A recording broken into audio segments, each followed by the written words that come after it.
बिस्मिल्लाहिर्रहमानिर्रहीम। अस्सलामुअलैकुम। BBC 11 headlines news से मैं हूं सबा मुनीर। आपको अपडेट करें दादू से, जहां हमारे नुमाइंदा खसूसी गुलाम रब्बानी बलोच के मुताबिक डिस्ट्रिक्ट का बड़ा अस्पताल, एक तो रेफर सेंटर, दूसरा लेडी एमओ डॉक्टर्स की मौजें मस्तियां रुक ना सकी।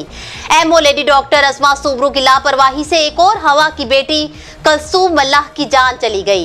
दादू अस्पताल में एमओ लेडी डॉक्टर अस्मा सुबरू का ऑन ड्यूटी में आने वाले मरीजों से नारिवा सलूक।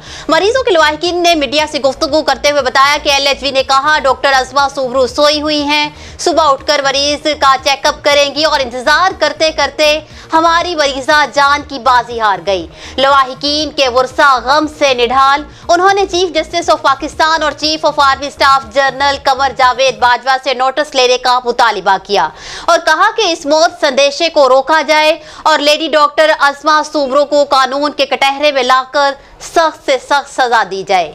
न्यूज स्टूडियो से फिल वक्त इतना ही। मजीद तफसीलात और अपडेट्स के लिए देखते रहिए BBC 11 हेडलाइंस न्यूज।